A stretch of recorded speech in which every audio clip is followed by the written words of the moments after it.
Hello and welcome for a remote webcast. This is Chad Heupel with the FDA television studio. With me is Katie Serrano of the CDRH Office of In Vitro Diagnostics. She's here to give a presentation to you on FDA's framework for regulatory oversight of lab-developed tests. Katie? Thank you so much for allowing me to present remotely. I'm happy to be talking about this topic, which I've been thinking about for several years now. So the goals for my presentation are to describe how FDA regulates in vitro diagnostics generally, describe a little bit about our proposed policy for regulatory oversight of laboratory-developed tests, and discuss next steps in developing LDT policy. So in vitro diagnostics as a class of medical devices are a critical component of clinical care, and with some estimates saying that they influence over 80% of all clinical decision making. Now, IVDs were actually, they are under the 1976 medical device amendments, they were defined to be medical devices and therefore subject to FDA regulation. FDA is now charged with ensuring that IVDs are safe and effective so that they do what they say they'll do for their intended use so that patients are not unnecessarily harmed. Now, the 1976 medical device amendments did define in vitro diagnostics, and on this slide I've actually included the very long definition. But essentially, the regulation defines that these devices can be made up of test systems, instruments, in vitro diagnostic kits, reagents used for laboratory testing, software, algorithms, as well as calibrators and controls. So as with other medical devices, the regulation of IVD is actually driven by risk. And risk in the context of an IVD and any medical device is really focused on the intended use, or sort of a specific statement made by the company about what that test is intended to do.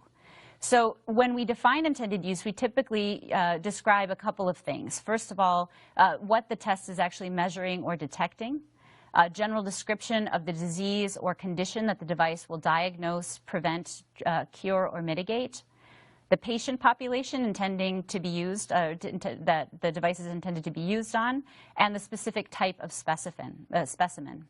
Now, a single IVT could actually have multiple intended uses, and one example of this is with HCG testing. So the same test that detects HCG in women could be used only to detect pregnancy, for example, which might be considered having a moderate risk, whereas that same test could be used to screen for cancer, which is a much higher risk application of that test. And so depending upon what the use of the test is, it could actually have a different intended use with different risk.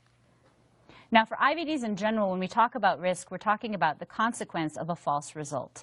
And that, as I said, because of that factor, the same test could actually have multiple risk classes. So IVD regulation and medical device regulation breaks risk down into three classes and devices down into three classes. Class 1 representing the lowest risk devices, Class 2 representing moderate risk devices, and Class 3 representing the highest risk devices.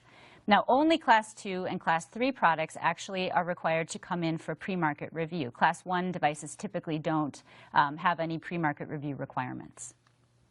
So just to give you a general breakdown of how this falls out in terms of how many IVD devices fall into which risk classification category, about half of them are considered to be Class 1 devices that wouldn't actually require any pre-market review.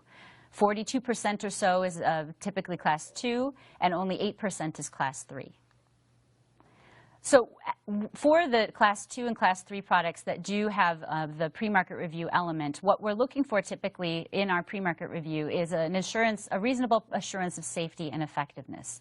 Safety meaning that there's a reasonable assurance that the probable benefits outweigh any probable risks, and effectiveness that there's a reasonable assurance in the significant portion of the target population that that use of the device will provide clinically significant results. Now, for both Class 2 and Class 3 products, the elements of the pre-market review package are essentially the same with respect to analytical validity, clinical validity, and labeling. So analytical validity is really making sure that the test can correctly detect the analyte. And here we look for studies to be done that can define the accuracy, the precision, limits of detection, and other information such as potential interference information, etc. Clinical validity, on the other hand, is really more about whether or not the detection of that analyte identifies a disease or condition. And here we measure that in terms of clinical sensitivity or specificity as well as predictive values. Now, with clinical validity, we do accept a wide range of elements that could actually establish evidence for clinical validity. Only in very rare cases do we require prospective clinical trials. In most cases, we accept literature, references, or other retrospective studies that have been performed. And then also, our review would include an evaluation of the product labeling and really looking at the claims that the manufacturer wants to make about the analytical or clinical validity of that test to make sure that the studies that they've demonstrated in their submission package reflect those claims. And again, all of that assessment is really focused on what the stated intended use of that device is. So how do LDTs fit in with all of this? Well, so to start at the beginning, LDTs are a subset of in vitro diagnostics that are intended for clinical use, but are designed, manufactured, and used all within a single laboratory. Now, I should note that when a laboratory modifies a device in a way that significantly changes that device's intended use, performance, or safety specifications, they would be considered device remanufacturers. And when this occurs within a single clinical laboratory, FDA does consider these tests to be LDTs. Now, when these systems are intended for clinical use, either because they're a new test that's been designed, developed, and made within a single laboratory, or a modified test has been modified within a single laboratory, and if they're intended for clinical use, they do meet the definition of a device and are therefore subject to FDA regulation. However, since 1976, FDA has used a policy of what that we call enforcement discretion for LDTs. So how this has worked out practically is that while a traditional manufacturer would actually develop their test, manufacture it, they would be required to go through FDA pre-market review and then offer that test through a clinical certified, CLIA-certified laboratory. An LDT, since 1976, because of this policy of enforcement discretion, could actually go ahead, design, manufacture, and use their test within that CLIA-certified laboratory without needing to go through FDA review. Now, this idea of this policy of enforcement discretion is interesting, and I wanted to make a few points about it. First of all, the use of enforcement discretion doesn't mean that the regulations don't apply to that category of tests. It just means that FDA has chosen not to apply them in that set of circumstances. The use of enforcement discretion is actually not unique to LDTs. We have used this on other products for other different reasons. And many of the reasons that FDA might choose to use the policy of enforcement discretion are related to risk or other factors that may play into a mitigation of risks. But that the policy may change if the risk profile and those factors used to establish the policy of enforcement discretion change. Now, in the case of LDTs, a lot has changed since 1976. There's been an incredible evolution in technology for testing, a lot of changes that have been made in the marketing and business practices of labs, which really have increased the risks associated with laboratory-developed tests, and we believe have created gaps in LDT oversight. Now, the consequences in some cases have been adverse health consequences for people that have been using tests and making clinical decisions based on incorrect results. In those cases, there have been unnecessary healthcare costs that were associated with those incorrect clinical decisions. And there's a lot of concern that problems in this area really could undermine the progress of the personalized medicine field, which really does depend on diagnostic tests that work. So this is sort of a visual description of how this risk profile has changed. And you can see that early LDTs had a lot of factors that really mitigated the risks associated with them and were part of the rationale for why enforcement discretion made sense at that time. Whereas many modern LDTs now share risk characteristics that are very similar to a traditional IVD kit that a typical manufacturer might make. And this has really driven FDA to reevaluate whether or not this policy of enforcement discretion still makes sense.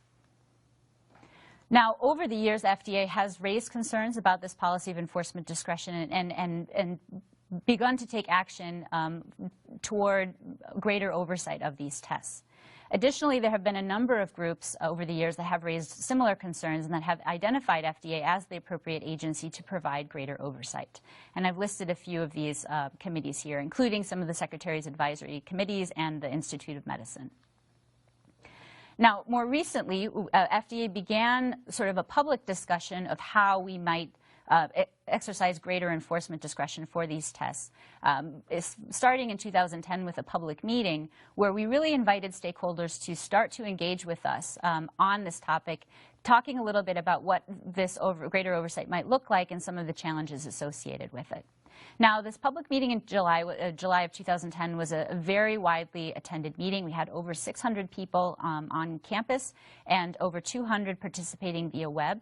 And we got a lot of feedback at the meeting as well as in the follow-up period after the meeting with public comment, et cetera, telling us a lot about some of the concerns with the laboratory tests themselves as well as concerns about greater oversight in this area.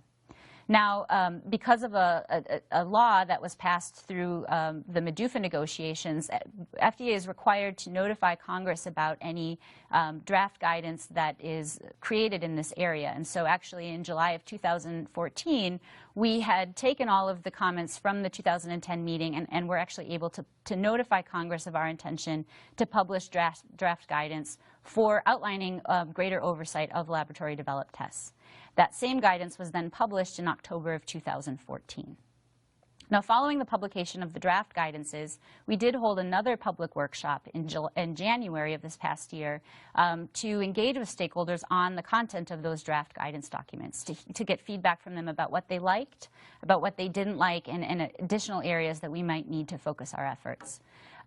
Additionally, after those guidance documents published, we had a very extended comment period for the document that was 120 days, and it actually closed in February, where we received a lot of comments from stakeholders about the document.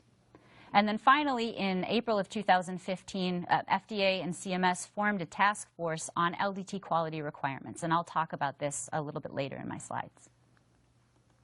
So I'll transition here then to talk about the content of the draft guidances that were published in October of last year. There were two draft guidances that published, one that outlined an overarching policy, the framework for regulatory oversight of lab-developed tests, and then a second which was more focused on the details of implementation, which was FDA notification and medical device reporting for laboratory-developed tests. So in the first more broad-based policy document, the goals of that document were really to collect some basic information about LDTs through a couple of different pathways. One being a notification process, which is a no-fee alternative to registration and listing, and the second to being a collection of adverse event reports or enforcement of the medical device reporting requirements. The second goal was to try to use a public process to sift through this information that was obtained through those data collection efforts, to try to leverage external expertise on actually classifying the risk of laboratory-developed tests that FDA had never seen before, and then to help us prioritize our enforcement efforts for oversight. And then the third goal was to really try to phase in the enforcement of premarket review over about a 9-year period based on risk. And then finally, to try to continue some enforcement discretion for specific categories of tests that FDA determined to be in the best interest of public health. So I guess the one thing that the guidance document did emphasize is that there are certain categories of tests, of laboratory-developed tests, that would remain under enforcement discretion for all regulatory requirements. And those two categories were IVDs only used for forensic or law enforcement purposes, and certain LDTs for transplantation when they're used in a CLIA-certified high-complexity histocompatibility laboratory.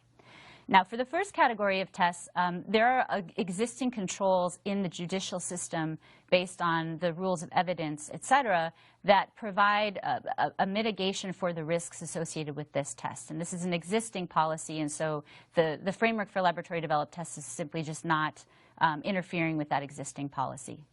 For the second category of tests, this was recommended based on a Secretary's Advisory Committee that for organ transplantation that advised that, that these specific tests have very unique local local issues, and because of the CLIA certification process for these types of tests, we felt the risks were mitigated to have these remain under enforcement discretion. Now, the guidance walks through the typical regulatory requirements for medical devices, including in vitro diagnostic tests, and then discusses how those requirements will be applied to laboratory-developed tests. And the first is registration and listing requirements. Now, what the draft guidance document describes is that it's FDA's intention to continue to enforce or exercise enforcement discretion for registration and listing requirements as long as laboratories notify the FDA of their existing LDTs within 6 months of the publication of final FDA guidance. Now, what the benefit of notification is it's FDA will still be requesting information of labs on their laboratory-developed tests, but it's a no-fee alternative to registration and listing, meaning that they don't have to actually pay a fee to complete this notification process. And also, in the 2010 meeting, we had heard a lot of comments from stakeholders being very concerned about implications of registration and listing on liability issues for their devices, as well as the need to pay the medical device tax if they were registered and listed. And so we wanted to provide them with an alternate pathways while they were not in the active regulation phase. And so that's why notification is so important. Really, the purpose on our end was to try to collect some more information about what tests were being offered as laboratory-developed tests and what their intended purposes were, what their intended uses were, that could help inform the external advisory panels in their decision-making of classifying the risk of these tests, and as well as helping FDA determine the priority order that regulatory requirements should be applied. So the secondary guidance that I had described, the notification and MDR guidance, describes the types of elements that FDA would be collecting through this notification process. A lot of it's very basic information about the laboratory themselves and the test. But the other elements are really trying to get at how the test is used so that it can inform that risk evaluation process that will be used by the external advisory panels. Now, the next set of requirements that are described by the framework policy are the medical device reporting requirements, which people more refer to as adverse event reporting. Now, what the current regulations say are that serious injuries and deaths must be reported, and as well as malfunctions that may lead to serious injury or death must be reported to the FDA within a certain amount of time. And we believe that it's important to begin enforcing these regulatory requirements on laboratory-developed tests to really help provide a mechanism for FDA as well as the labs to monitor significant adverse events so that problems can be detected and corrected in a timely manner. And this would be implemented within 6 months of publication of the final guidance document. Now, a couple of things that I did want to note about medical device reporting requirements. I think there are a lot of misconceptions that laboratories would need to somehow actively look for issues associated with their tests and that might be burdensome. Typically, with adverse event reporting, this is more of a passive system. So when a manufacturer, or a lab in this case, receives a report or a call or a complaint about their test, they would have to evaluate whether or not a serious injury, death, or a malfunction that could have led to a serious injury or death occurred, and if so, report it to the FDA. But they don't have to actively go out looking for these events. And then also, FDA doesn't necessarily follow up on every single individual MDR that it's received. In fact, most of the time what we're looking for are unusual events that might have occurred with a particular device type, or an uptick in a type of event that we only typically see occur occasionally. And even then, really the first step on FDA's part tends to be more to reach out to the company and try to understand what's going on before any type of action would be taken. The next set of requirements that are described in the framework document are the enforcement of premarket review and quality system regulation requirements. Now, what we proposed in this area is to phase in the two of these requirements together. So when premarket review is enforced, at that time only would quality system regulatory requirements be enforced. And there would be certain categories of tests that would remain under enforcement discretion for both of these requirements. Those include Class 1 devices. Class 1 devices typically don't have premarket review. They would be typically subject to quality system review requirements, but in this case, for LDTs, we are proposing that they wouldn't be. And then the other three categories of tests are LDTs for rare diseases, traditional LDTs, and LDTs for unmet needs. And I'll describe those three categories in the next few slides. So traditional LDTs, again, these would be subject to notification or registration and listing and adverse event reporting, but would remain under enforcement discretion for pre-market review and quality system requirements. Now, traditional LDTs are defined as tests that are designed, manufactured, and used within a single lab, so they meet the definition of an LDT. They are performed by a lab on a patient that is being treated within either that facility or that facility's healthcare system. They use components and instruments that are legally marketed for clinical use. So that means to say they're not using research use only or investigational use only components. And they are interpreted by qualified laboratory professionals without the use of automated instrumentation or software for interpretation.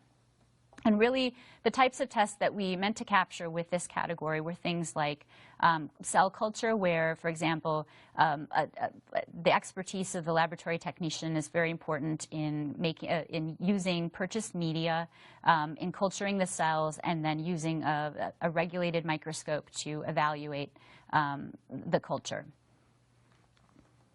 Now, the next category that would remain under enforcement discretion for pre-market review and quality system requirements are LDTs for rare diseases. Now, again, these tests have to meet the definition of an LDT. They have to be designed, manufactured, and used within a single lab.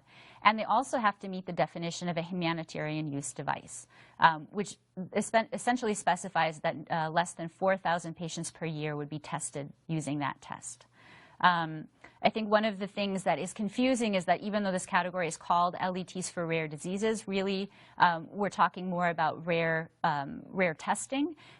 For example, this would not apply to screening testing, newborn screening testing, because of the volume of patients tested using those tests. And then the final category that remains under enforcement discretion for pre-market review and quality system requirements are LDTs for unmet needs. Now, these, again, have to be true LDTs. They have to be designed, manufactured, and used within a single lab. There should be no cleared or approved IVD available for that specific intended use. And again, they have to be performed by a lab on a patient that's being either diagnosed or treated in that same healthcare facility or within that healthcare facility's healthcare system.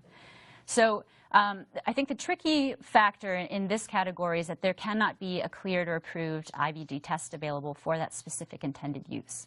Now, once an FDA clears or approves something for that specific intended use, any test that's in this category for that intended use would have a year to make their own submission to the FDA, because they would no longer qualify for this category at that time. So for the tests that do not fall into those categories of continued enforcement discretion for pre-market review, FDA has proposed to take a risk-based, phased-in approach that will essentially bring these tests in a batch-wise manner over approximately 9 years. Now, the first batch that would be called in for pre-market review are the tests that fall into one of the following three categories: LDTs with the same intended use as an approved or cleared companion diagnostic, LDTs with the same intended use as a approved Class 3 medical device, so those are already considered to be the highest risk class, and there is something on the market for that intended use, and then certain LDTs for determining the safety or effectiveness of blood or blood products. Now, I should note that these tests have 1 year under the draft guidance document to submit their package to the FDA, but they would remain under enforcement discretion. That is to say, they could continue offering the test to patients while they were under review by the FDA. Now, beyond that category in the first batch, FDA will be using that notification information with the external panels to help classify tests into the risk categories, and then to help prioritize in those risk categories who should be prioritized for enforcement of pre-market review requirements. Now, so this sort of describes the timing of that process. So as I described, there are three categories that would be required to submit their applications to the FDA within 1 year. Now, for the tests that are identified as high risk by the panels that we would be convening, those would be called in for pre-market review between years 2 and 5 of this phase-in period. And for moderate risk tests, those would be called in between years 5 and 9 of that phase-in period. Now, I wanted to note a little bit, make a note about investigational tests.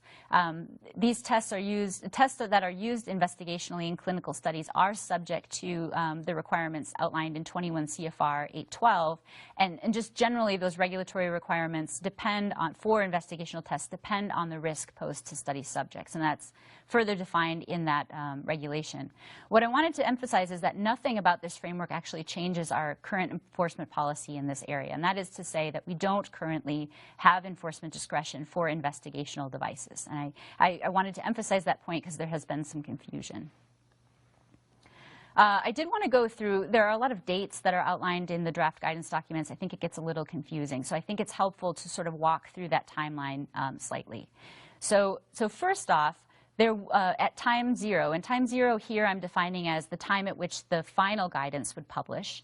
At that point, any LDT that wants to enter the market in the first batch of tests that are up for pre-market review, so those that have the same intended use as a cleared or approved companion diagnostic, those that have the same intended use as an approved Class 3 medical device, or the LDTs for blood or blood products, those actually could not come onto the market without pre-market review for new tests trying to enter the market. At 6 months, all LDTs that are subject to notification and adverse event reporting would have to complete that process. At 1 year, the tests in those highest risk categories would be submitting their pre-market submissions to FDA and beginning to comply with QS Reg requirements at that time. Between years 1 and 2, as I mentioned, we would be completing this public process to get input on classification for LDTs and for prioritizing the risk of how we would call those devices in the phase-in period. A guidance document would publish at 2 years that would outline that process and announce the priority list for remaining high-risk LDTs. At year 3, that would be the second group, as identified by the panels, the next group that would be called in for pre-market review. And between years 3 and 5, the remaining high-risk tests would be called in for pre-market review. Now, at year 4, we would publish another priority list only for moderate risk tests, outlining how they would come in to the FDA for pre-market review during years 5 through 9. And then they would actually submit their applications to the FDA for review during years 5 through 9. So today we're actually not even on this timeline. We're actually over here somewhere, because all of these timelines are driven by when the final guidance document publishes. And as you know, what we've published so far has only been draft guidance, which is not yet implemented. So as I mentioned, we had a very extended comment period. We had the public meeting following the publication of the draft guidance documents. And I did want to talk a little bit about some of the public feedback that we have gotten on the documents at this time. So first, we've heard from a lot of labs that they want more time, particularly with certain requirements such as notification, adverse event reporting, and quality system regulation compliance. They also noted some concern about whether that first group of tests that would be required to submit at 1 year would actually have enough time to do so. They also noted the need for more clarity and certainty in some areas. So, for example, they had really noted that they wanted more certainty as to when they would need to come in, so that emphasizing the FDA should hurry that classification and prioritization process as soon as possible so that they could better plan for what would be happening to their specific tests. They noted a need for a little bit more detail on modifications and which modifications would actually create a new LDT that would therefore be subject to this framework. They asked for a little more information for how a lab compliant with CLIA regulations could also become compliant with QS Reg, and trying to understand a little bit more about what current activities that are performed by laboratories could be leveraged toward this effort, and which QS Reg requirements may not be applicable to them at all. They also noted the significant need for FDA outreach and education in this area. Obviously, this is a brand new area for laboratories, and that there would need to be a lot more engagement with the laboratory community to help them through this process. And potentially even doing things like educational inspections instead of having typical FDA inspections at first. We also got a lot of comments on the categories for continued enforcement discretion for pre-market review, and that these should be modified slightly.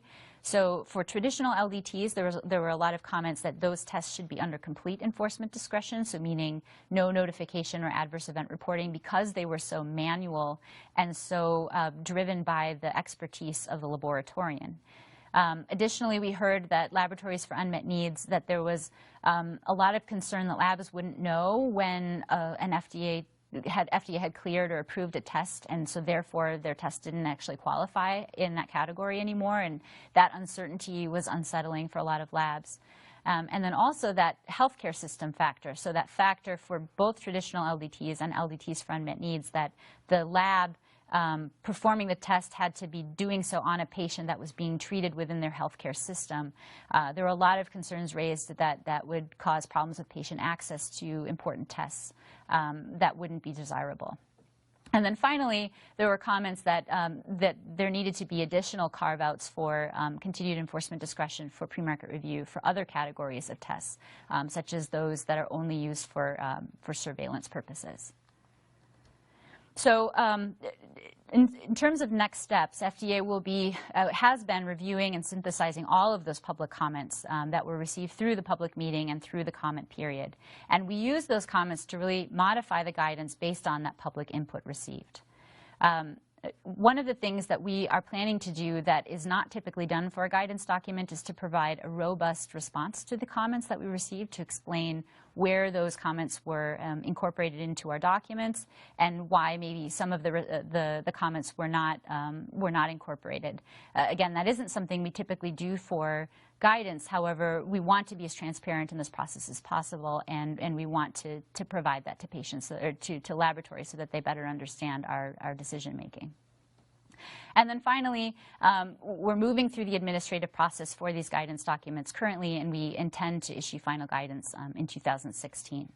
And of course, really taking to heart the call by the laboratory community to provide ongoing education and training, that is definitely in the works on FDA's side. I should note that we do have an email for questions about the LDT framework.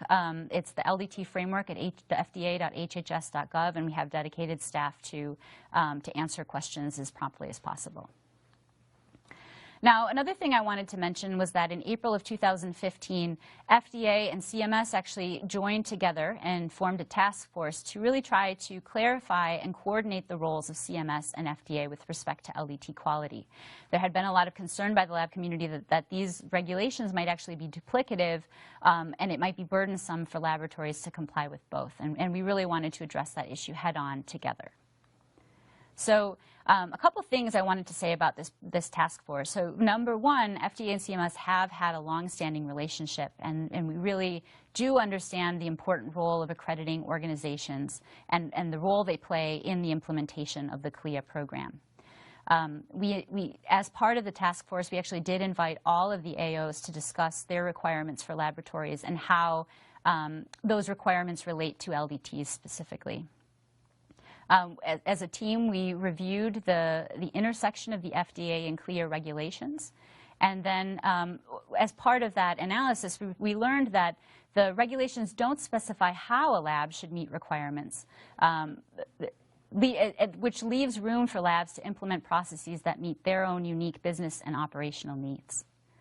Finally, FDA and CLIA regulations, what the task force was able to determine was that they are not in conflict, that there aren't activities that are required by CLIA that would put a laboratory in violation of the FDA QS reg or vice versa. So I think that's good news for laboratories. There is nothing that will create issues for you with those two regulation sets. So with that, I'll open this presentation up to questions. I do want to highlight that additional questions can be asked directly to me through my email or to the LDT framework. You'll get a faster response if you send them to the LDT framework. Okay. With that, I have some questions that have been submitted.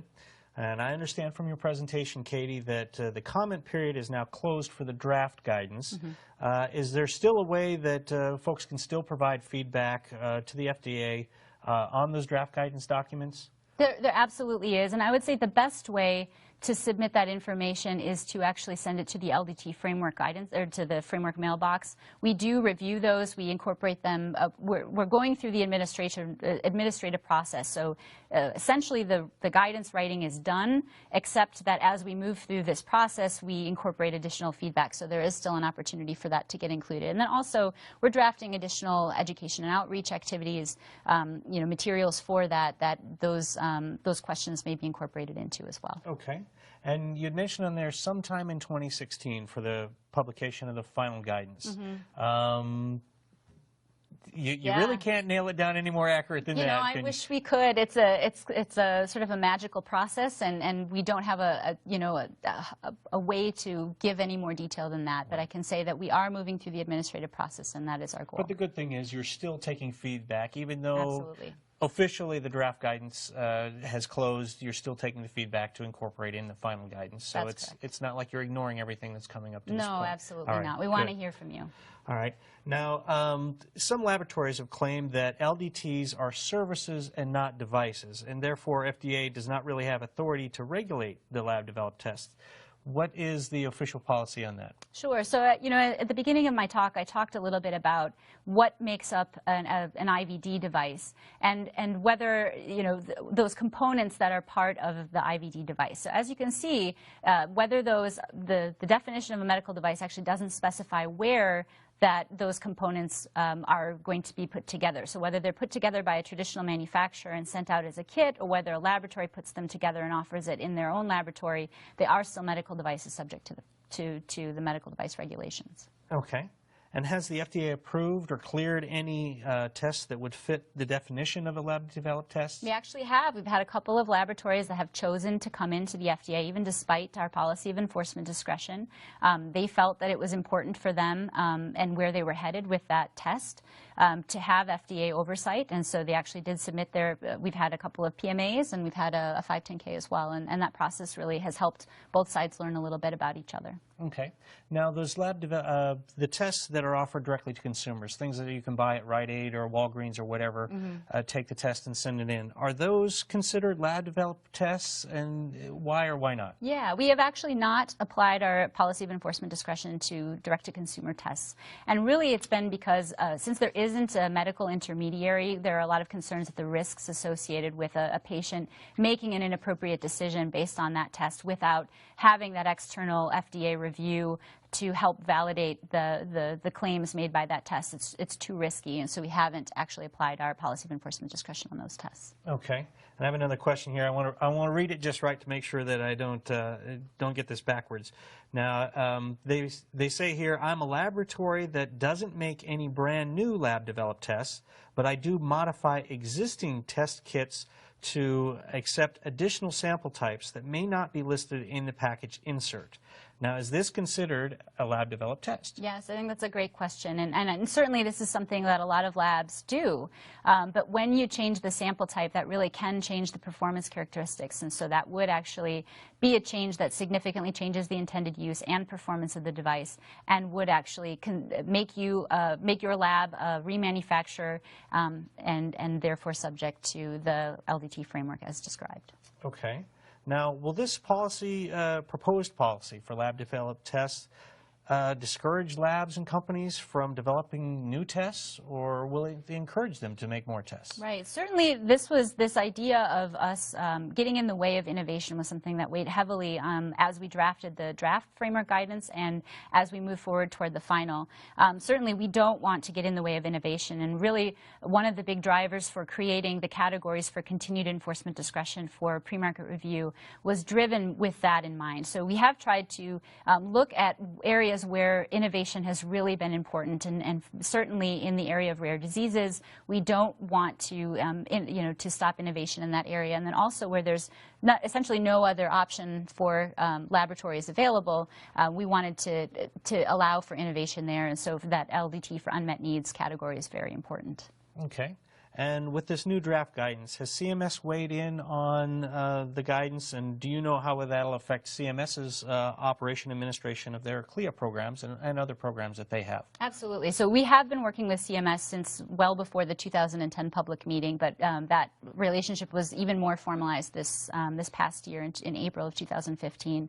They're very much on board with what FDA is doing, and through the work that the task force has done, we really have confirmed that there aren't any issues with FDA oversight impacting the CLIA program at all. Okay, good. So if a lab is developing tests that they want to submit information on for their tests now, do they have to wait until the guidance is issued, or can they, or the guidance is finalized, or can they submit it now? No, they can submit it now. As I said, we have had a few companies that have chosen to come into the FDA and engage with us. I think they found that our interactions have been beneficial and have actually improved their product. If a company isn't ready to formally make a pre-market submission, we do have a process called the pre-submission process, where they can engage with us as they complete their validation studies to help them understand whether or not they're going to be acceptable once they do submit that pre-market submission, or if they have any developmental questions, they can put them to us through that formal process as well. You know, our office has been very interactive with folks. I think that's something that's very important to us. We want to be as open as possible, and we want to help people, you know, develop the best tests possible for patients. Excellent. Well, thank you very much for your time, Katie. That's all that I have for questions. Wonderful. So thank you very much. It was a great presentation. And now back to you folks at your meeting. Wonderful. Thank you.